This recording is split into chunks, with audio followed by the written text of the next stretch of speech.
lo primero que pensamos es poder conceptualizar de qué estamos hablando cuando hablamos de aborto, ¿sí? Y lo primero que me parece que tenemos que pensar es que en el mundo suceden una cantidad enorme, gigantesca, de muertes de mujeres vinculadas a situaciones vinculadas al embarazo, al parto, al puerperio o al aborto, ¿sí? Pero cuando hablamos de las cantidades, vieron que es como cuando hablamos de plata, que perdemos la proporción, o sea, lo que supera nuestro sueldo, que habitualmente no es mucho, el resto nos parece como que no tiene significado, ¿no?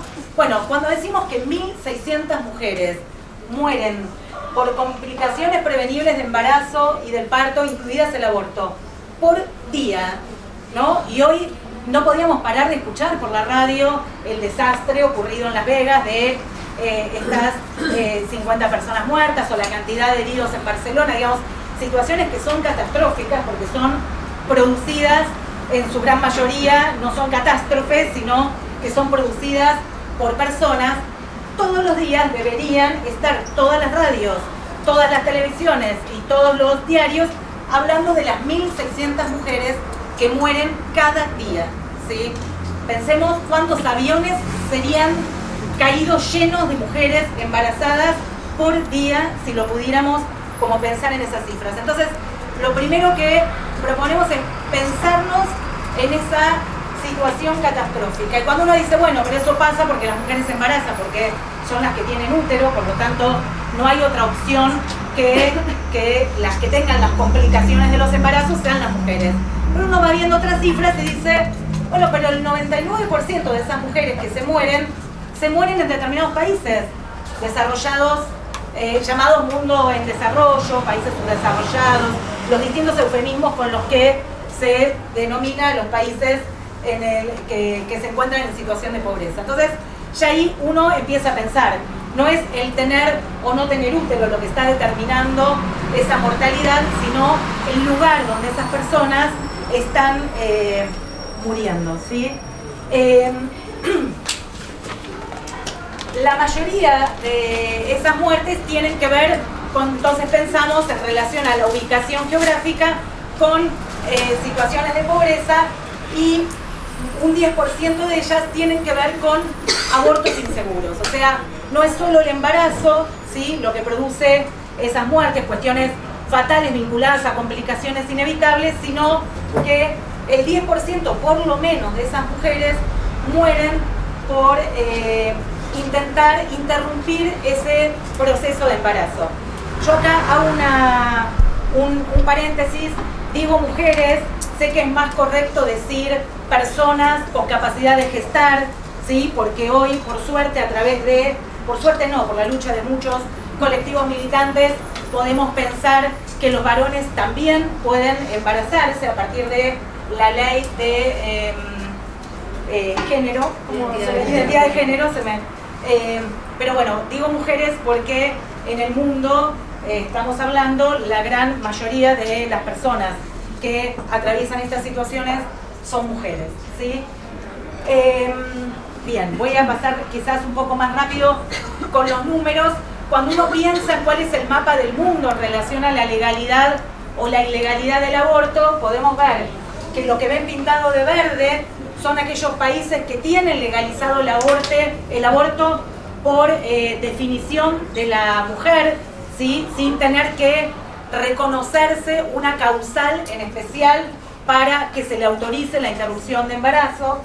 Los que están en amarillo, y esto es casualidad, les juro, es un mapa que hicieron en otro lado, no lo hicimos nosotros, los que están en amarillo son aquellos países que tienen legalizado la interrupción de embarazo en algunas situaciones y no en otras, ¿sí? Y los que están en rojo son los que solamente lo tienen permitido cuando hay riesgo para la vida de la mujer, ¿sí? Y no como ahora vamos a ver en nuestro país, en donde hay otras situaciones que permiten la interrupción del embarazo. Muchas veces las personas dicen, no, bueno, como yo estoy en contra del aborto porque estoy a favor de la vida, estoy en contra de la despenalización del aborto, ¿sí? Y habría que contarle a esas personas que los países que tienen despenalizado el aborto tienen menos abortos que los países que no lo tienen despenalizado, porque la penalización no impide que las mujeres aborten. Las mujeres abortaron a lo largo de la historia de la humanidad de maneras muy distintas y en condiciones muy distintas. Lo único que va a determinar la penalización del aborto son las condiciones en las cuales las mujeres interrumpen el embarazo y los riesgos que van a correr por hacerlo.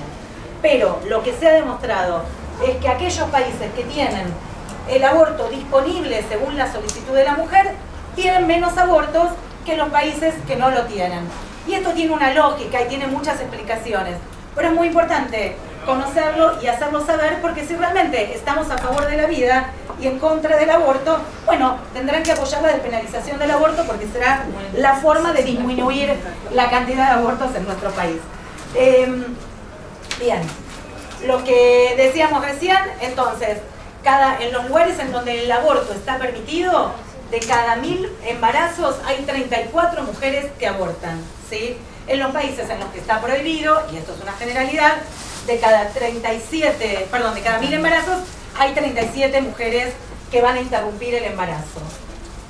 Pero los otros datos, para saber, importantes, es que en los países en los que el aborto es legal, el riesgo de morir por la práctica del aborto es de solo 0,7 por 100.000 mujeres que interrumpen el embarazo, ¿sí?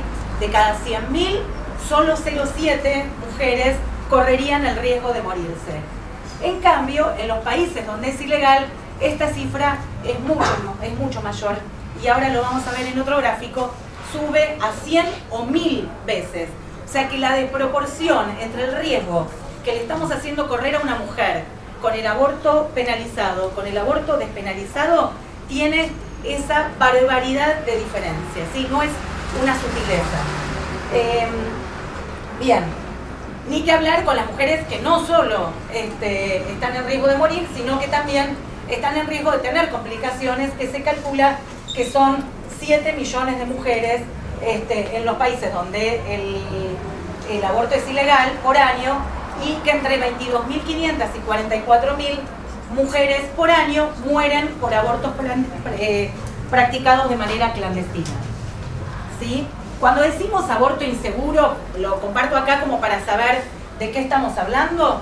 Aborto inseguro es lo que la Organización Mundial de la Salud, que no es ninguna organización ni feminista, ni revolucionaria, ni mucho menos, dice que es el procedimiento para terminar un embarazo efectuado por personas que no cuentan con habilidades necesarias para hacerlo o carentes de condiciones mínimas. Eso es lo que se denomina aborto inseguro. Y entonces vamos a ver esto que hablábamos recién de la diferencia entre el riesgo de un aborto seguro y el riesgo de un aborto inseguro. Cuando el aborto está permitido, las prácticas de aborto tienen una mortalidad muy baja, y decíamos recién 0,7 de promedio, 0,2 a 2 muertes cada 100.000 abortos. Cuando la práctica es insegura, porque el aborto está prohibido, por lo tanto lo hacen personas carentes de habilidades mínimas o de condiciones mínimas para hacerlo, las muertes son de 100 a 1000 cada 100.000 abortos.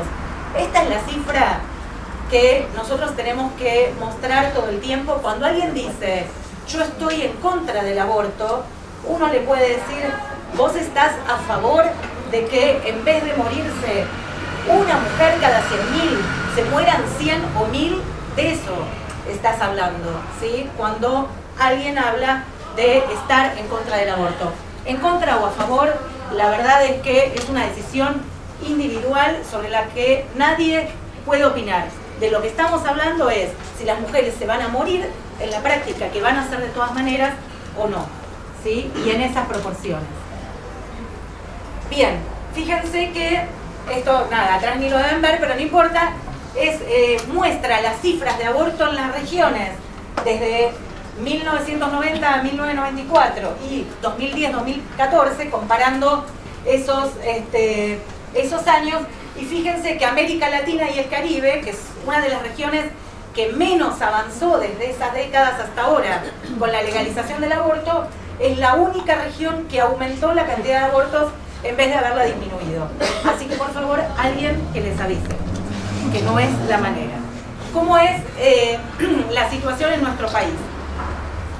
En nuestro país se estima que por año se realizan 370.000 a 522.000 interrupciones de embarazo por año, ¿sí? La gran mayoría de estas se imaginarán que se producen en el sistema clandestino porque el Estado por ahora no está respondiendo a estas situaciones. Y obviamente es muy difícil saber el número exacto y esto se hace a partir de estimaciones que se sacan a partir de cálculos sobre la cantidad de gente que egresa de los hospitales por complicaciones de aborto, ¿sí? Entonces, sobre esa cantidad de mujeres que se internaron por complicaciones de aborto, hay un coeficiente por el cual se multiplica, no sé si hay sociólogos acá, les pido mil disculpas porque estoy simplificando demasiado algo, pero ese coeficiente nos permite saber cuántas mujeres, más allá de las que tuvieron complicaciones, habrán abortado por su cuenta y no tuvieron que ir al hospital. Pero esas mujeres han tenido complicaciones y esto sí es algo que sí podemos ver en las estadísticas públicas, que siempre igual son deficientes en estos casos porque hay mucho ocultamiento de los motivos por los cuales a veces una mujer llega a una situación de una complicación por el aborto. Entonces lo que tenemos es que en el 2013 murieron por aborto 50 mujeres, ¿sí? Eso durante el año 2013. 17 mujeres más que en el año 2012. Grábense esta fecha, porque esta fecha 2012 es una fecha muy importante desde el punto de vista de la atención en aborto legal. Y en el año 2014 fallecieron en total 290 mujeres por cuestiones vinculadas a embarazos y partos. Nuestro país tenía una meta que era reducir la mortalidad, se llama materna, pero la verdad es que se llama mal de esa manera porque se llama mortalidad materna a las mujeres que mueren por alguna situación vinculada a embarazo, parto o puerperio. Eso incluye las mujeres que mueren por abortos, que son gran parte de las mujeres que mueren vinculadas con el embarazo y que la verdad que están muriendo justamente para no cumplir con ese mandato de la maternidad, por lo menos en ese momento y en esas circunstancias. Con lo cual habría que llamarla muerte de mujeres en situación de embarazo, pero bueno, todavía la seguimos llamando mortalidad materna. Pero nuestro país se había comprometido hace mucho tiempo a reducir a la mitad esas cifras de mortalidad materna, que como verán, desde el año, acá está el 94, no varían, con alguna subidita y alguna bajada, no han variado, por más que la mayoría de los partos en nuestro país son institucionales, que hay tratamiento para la hemorragia, las mujeres se siguen muriendo en la misma cantidad.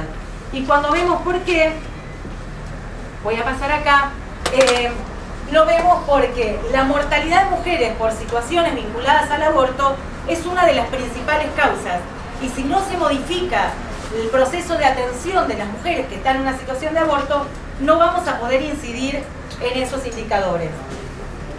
Ustedes van a ver acá que la primera causa es trastornos hipertensivos, ¿no? De por qué se mueren las mujeres. Bien, que tiene que ver con la presión alta, que eso es bastante difícil de controlar porque tiene que ver con muchos otros factores. Pero después, la segunda causa es por aborto. Y en realidad hay otra causa, que es una bolsa de causas, que se llama otras indirectas, que son las mujeres que tienen distintas enfermedades y se mueren por complicaciones de esas enfermedades, ¿sí?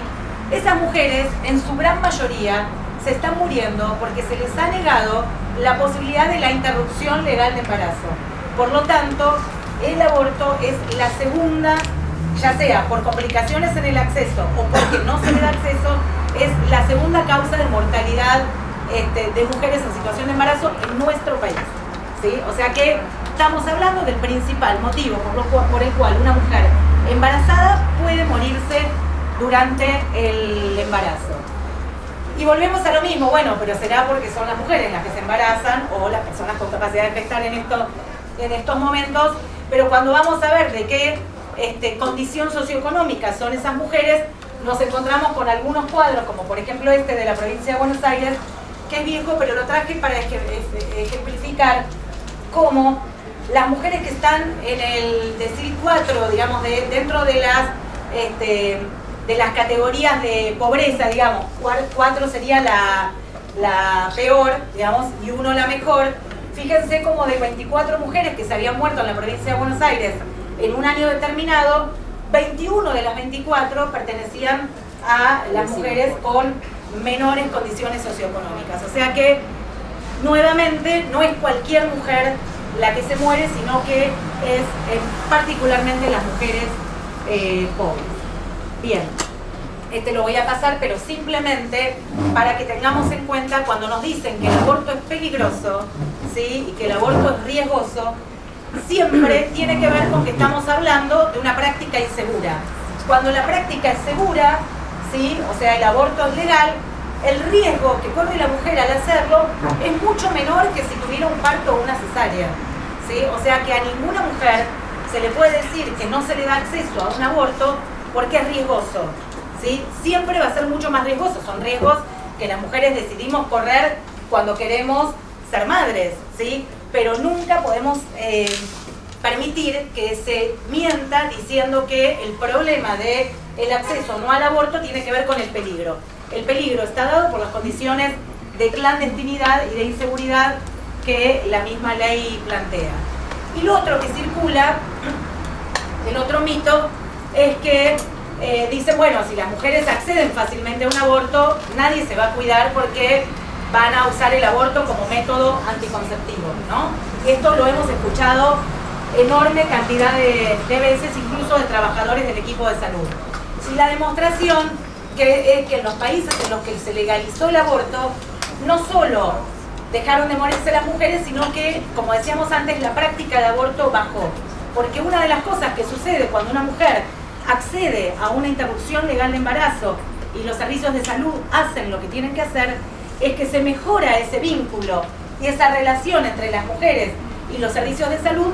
Por lo tanto, esa mujer no solo va a correr menos riesgo de morir ante esa situación de aborto, sino que en esa confianza generada va a poder acceder con mejor adherencia y mejores condiciones seguramente a otros cuidados como ser los métodos anticonceptivos, ¿sí? Hay algunos países que mostraron que la legalización del aborto disminuía enormemente la cantidad de abortos que se producían. Pasa que eso fue acompañado con acceso a la anticoncepción y con educación sexual integral. Por supuesto, ninguna de las medidas por cada lado por separadas garantizó ni la disminución del aborto ni la disminución de la mortalidad. Por eso, digamos, de manera resumida, podemos decir que el aborto no es un problema ético, religioso o moral, o puede serlo, digamos, para las discusiones sociales, personales, familiares, para los posicionamientos que cada uno vaya a tener con respecto a su vida. Pero el aborto es un problema sanitario porque las mujeres en nuestro país y en la mayoría de los países del tercer mundo mueren por la falta de acceso a una atención adecuada. Entonces nosotros miramos el tema del aborto, por ahora problema, esperemos que en algún momento sea solo un tema, desde la perspectiva de derechos, desde la equidad de género y desde la equidad de clase. Bien, hasta ahí estamos con el aborto como problema sanitario. Bien. Como el mate para que no me odie. ¿Qué pasa en nuestro país con el marco jurídico? Bueno, porque al final esto de qué es legal, qué no es legal. En nuestro país se ha dado una situación increíble de desobediencia a las leyes durante muchos años, ¿sí? En un montón de cosas, en este tema en particular. Todos los que egresamos en las últimas décadas de la Facultad de Medicina o de Psicología o de Trabajo Social, digamos, de las facultades que tienen que ver con la salud, hemos estudiado sistemáticamente que el aborto es ilegal, ¿sí? Y hemos hecho estudios y encuestas con estudiantes de medicina donde les preguntamos, ¿el aborto en nuestro país es legal o ilegal? Ilegal, con esto. Pero resulta que desde 1921, allá lejos de hace tiempo, cuando ni siquiera las mujeres podían votar y mucho menos estudiar medicina, el Código Penal, que es el mismo que sigue vigente ahora, establecía que el aborto es legal en algunas circunstancias, ¿sí? Y daba 4 circunstancias como posibles, leídas, desglosadas. La primera circunstancia, si el aborto es practicado, dice el Código Penal, por un médico diplomado, no médica, ni médica, con el fin de evitar un peligro para la vida de la mujer. Y eso es lo que dice como primer punto el Código Penal, y que esto no puede ser evitado por otros medios.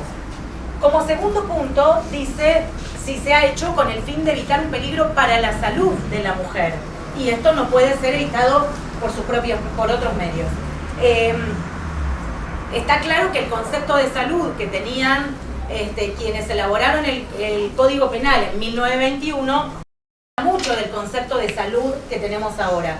Pero nosotros no podemos seguir pegados al concepto de salud de 1921, porque todo nuestro marco jurídico, legal y sanitario han ido acomodándose a los marcos actuales. Por lo tanto, no podemos decir que salud es la ausencia de enfermedad, cuando en 1921 lo único que existían eran las enfermedades, ni siquiera existían las enfermedades crónicas, existían las enfermedades infectocontagiosas. La gente se moría de epidemias, no de otras cosas. Por otro lado, decía también que si el embarazo proviene de una violación, ¿sí? El aborto es no punible. Y también decía el código, y perdonémoslo, 1921, que si el embarazo provenía de un atentado al pudor sobre mujer idiota o demente, como se llamaba en ese momento, lo que hoy llamamos discapacidades intelectuales, bueno, también estaba permitido. O sea que en esas 4 circunstancias, desde 1921, está permitido el aborto en nuestro país. Y desde entonces, hasta hace muy poco tiempo, lo único que hacíamos era incumplir la ley, ¿sí? Activamente. Bien, entonces podemos decir que en nuestro país, en vez de decir que el aborto es ilegal, podemos decir que el aborto es legal por causales. Es muy raro que un país tenga despenalizado el aborto para todas las situaciones. Países como Uruguay, que han avanzado en la despenalización del aborto, tienen un sistema mixto. Hasta las 12 semanas el aborto es permitido, no importa el motivo, ¿sí? Después hay todo un tema de implementación para charlar en otro momento, pero Uruguay dice, bueno, hasta las 12 semanas yo no tengo que demostrar que tengo un motivo para interrumpirlo, con solo decidirlo y quererlo puedo acceder.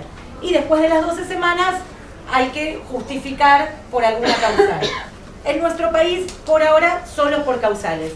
Y el movimiento de mujeres está luchando en ese sentido para que la despenalización sea por un sistema mixto, en donde haya un plazo donde las mujeres puedan decir porque quieren interrumpir el embarazo, y otro plazo en donde haya que compartir esos motivos. Por lo tanto, nosotros decimos, bueno, ¿qué fue lo que cambió? Y lo que cambió fue la perspectiva desde la cual observamos el tema, ¿sí? La ley no ha cambiado en nada, simplemente hubo algunos refuerzos que dijeron, ahora lo vamos a ver, ojo, no están haciendo lo que la ley dice, tienen que mejorar las prácticas, pero la ley esencialmente no cambió. Y lo que sí cambió es el marco de derechos a nivel internacional y también a nivel nacional, que nos permite interpretar esos códigos de otra manera, ¿no? Los tratados, las conferencias mundiales del Cairo, de Beijing, la conferencia contra la discriminación contra la mujer, y por último la resolución de la Corte Suprema de Justicia de la Nación, que es lo que se llama el fallo FAL, que ahora lo vamos a compartir en 2 minutos. El concepto de enfermedad, esto que decíamos antes, nosotros pasamos de decir enfermedad, y hablando de las epidemias y las enfermedades agudas, a pasar al concepto de bienestar biopsicosocial que la OMS nos aportó hace ya más de 50 años y que ha tomado nuestra Constitución y todas nuestras prácticas en salud, a el concepto de determinantes de la salud, en donde se plantea que hay un montón de factores que tienen que ver con las condiciones de vida y de trabajo de las personas, que son las que van a determinar las condiciones de salud de esa persona, ¿sí? Que no son pinceladas que dan un marco y un entorno a lo que le pasa a esa persona, sino que se constituyen esas situaciones como parte de su proceso de salud, enfermedad y atención. Y eso es lo que nos permite hoy pensar en la causal salud como una causal amplia, en donde las condiciones de vida de las personas, no solo su padecimiento psíquico, sino las condiciones sociales que está atravesando una persona, se constituyen como factores que deben garantizar el acceso a la interrupción legal de embarazo. Son y 20. una mujer que está embarazada, que tiene, te voy a contar nada, el caso de hoy a la mañana, como embarazada, tiene 2 hijos, es el único sostén, trabaja por hora, alquila, queda embarazada. Si esa mujer continúa el embarazo, tiene que dejar de trabajar, no tiene cómo mantener a sus chicos y vuelve a la calle. Y esto es lo que esta mujer dice. Y uno puede decir, ¿eso es causal salud? Sí, eso es causal salud. ¿Sí? Porque las condiciones en las que esa mujer va a empezar a vivir van a determinar un impacto sobre su salud y la de sus hijos que no se puede evitar por otros medios. Por ahora, si alguien dice, bueno, quédate tranquila, te vamos a dar una casa, vas a poder vivir y vas a tener un trabajo digno, bárbaro. Pero desde el sistema de salud, desde educación, no podemos resolver eso ahora, ¿sí? Aunque, digamos, intentemos pensar en un modelo de ese tipo. Entonces, desde ahí, los médicos, los equipos de salud, que por suerte en Ciudad de Buenos Aires están conformados en general por distintas disciplinas, y no solo los médicos, porque tanto los trabajadores sociales, los psicólogos, antropólogos, sociólogos, enfermeras que forman parte del equipo, han incorporado otras miradas a este proceso de salud que nos permite actuar de mejor manera. Entonces, lo que dice el protocolo, que es una guía técnica que se elaboró en el año 2010, no la del 2015, sino una anterior, es que las mujeres que se encuentran en aquellas condiciones que dijimos, las 4 del Código Penal, gozan del derecho de acceder a un aborto. ¿Sí? Año 2010. Y el hospital o la médica tratante tienen la obligación legal de practicar la intervención, siempre que exista consentimiento informado de la mujer, obviamente, y no deben, ni están obligados, ni deben pedir intervención judicial.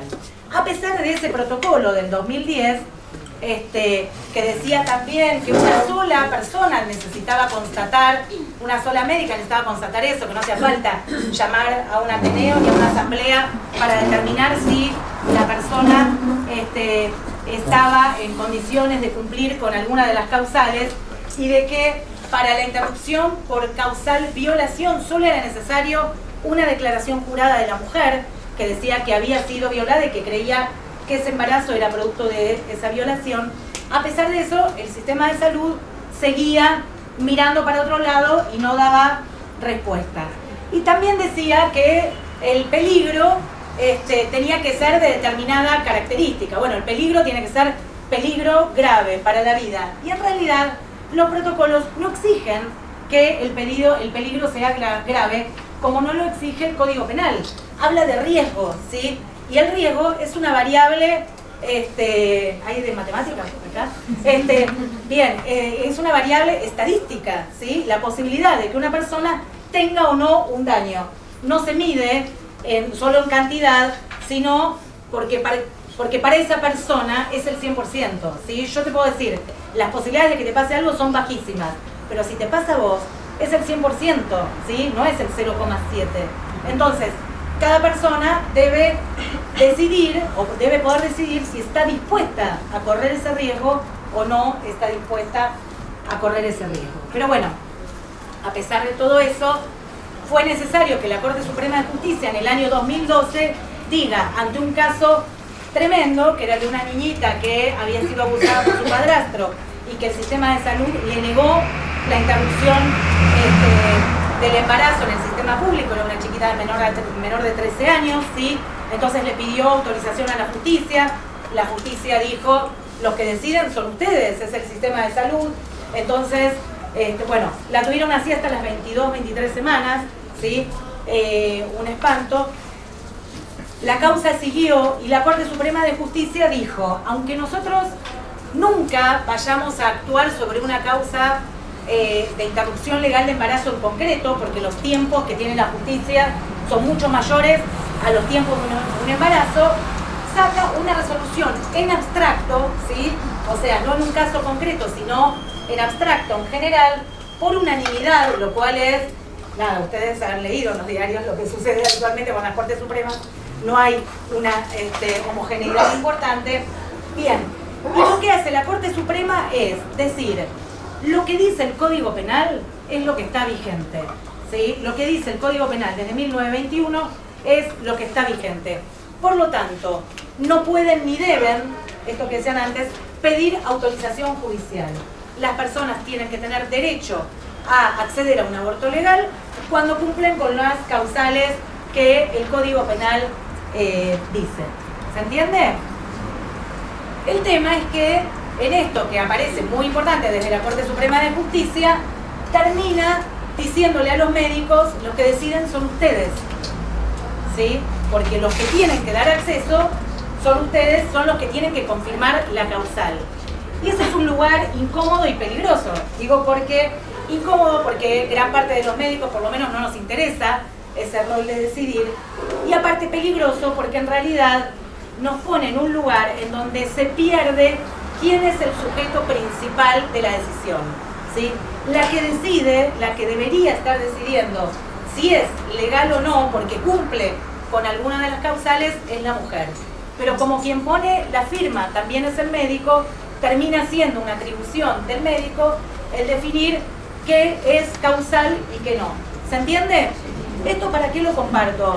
No para salvar a los colegas, sino para poner también en comprensión la complejidad que tiene que un médico que fue formado académica e ideológicamente con el formato que yo les conté recién, hoy es el que tiene esta situación de decidir o no qué es causal salud, qué es causal social. ¿Se entiende? Hay alguna gente que ha hecho procesos muy importantes para poder avanzar en la comprensión, pero hay gente que todavía está lejos. Y hay otra gente que activamente manifiesta su oposición, ¿sí? Pero bueno, dentro de los que no manifiestan activamente su oposición, pero son los que están lejos, es con quienes estamos intentando trabajar, y es muy importante con esos integrantes de los servicios de salud entrar en un proceso de diálogo para traerlos para este lado, ¿sí? ¿No? Y no ponerlos del otro. En Ciudad de Buenos Aires, una de las cosas que dijo el fallo FAL es no solo todos los médicos tienen que hacer esto, sino que los gobiernos provinciales tienen que dictar fallos y protocolos que les permitan garantizar el acceso. Cada ciudad, cada distrito tiene que ver cómo hace para que esto se haga realidad en los servicios de salud. Entonces, en Ciudad de Buenos Aires se dictó un protocolo, ¿sí? Que fue la resolución 1252. Resulta que este protocolo era más restrictivo que lo que el fallo FAL decía. Y para los que sepan algo de jurídica, que no es mi caso, no hay una reglamentación de menor categoría que pueda contradecir un derecho que ya fue otorgado por una ley de mayor categoría.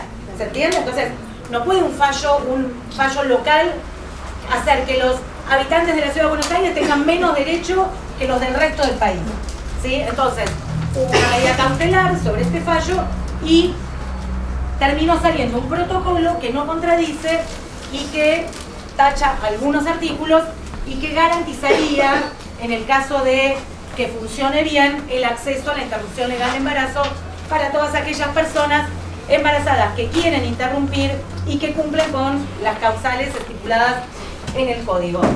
Hay dos materiales que usamos mucho para saber cómo garantizar el acceso de la mejor manera posible y para que la interrupción sea segura, que son un manual de la Organización Mundial de la Salud, ¿sí? Que salió en el 2012 también, y el protocolo de atención integral a personas con derecho a interrupción legal de embarazo, que es un protocolo que el Ministerio de Salud de Nación elaboró en el 2015 y que seguramente habrán escuchado hablar porque, como todo protocolo, garantizó la salida estrepitosa de la responsable del programa de salud sexual del Ministerio de Nación en ese momento, y está en discusión su vigencia, ¿sí? Porque no fue refrendado con una resolución oficial.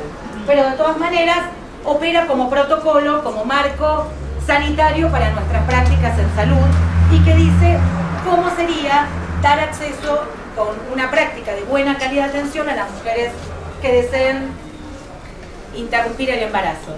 Entonces decíamos, está lo político, está lo legal, está lo social, pero después todas esas situaciones se juegan en este ámbito en el que se realizan finalmente las políticas, que son el consultorio del centro de salud o del hospital, el aula de la escuela, ¿no? Todo aquello que está escrito, que está planteado, después se juega en concreto cuando nosotras y nosotros parados ante un aula decimos o no decimos determinadas cosas, habilitamos o no habilitamos determinados discursos, determinadas problemáticas, o cuando damos en el consultorio acceso o no a las prácticas. En esos momentos se dramatizan esas tensiones sociales y es lógico que suceda, ¿sí? Porque vamos a tener en el aula expresadas todas estas opiniones que se están dando habitualmente en las prácticas de interrupción legal de embarazo.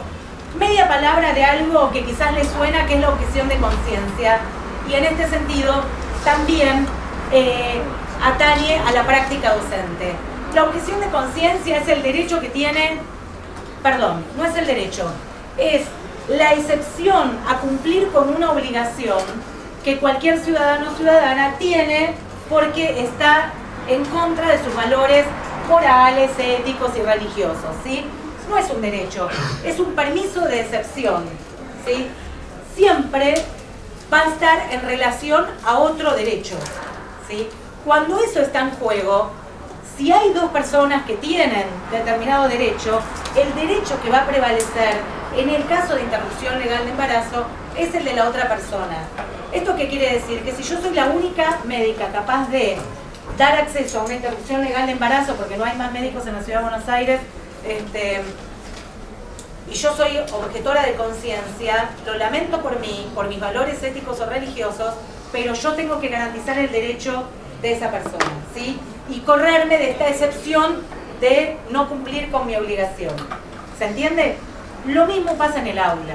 Cuando estamos en el aula, yo puedo tener derecho a pensar lo que quiera sobre el aborto, pero el derecho que tiene la otra persona enmarcado en las leyes, en la Convención de Niños, Niñas y Adolescentes, en la ley de ESI, en todas las leyes que conocemos, ese derecho, por más que yo tenga mis problemas con la interrupción legal de embarazo o con el aborto, tengo que dejarlo a un lado porque está prevaleciendo, va a prevalecer el derecho del otro, de la otra. ¿Se entiende?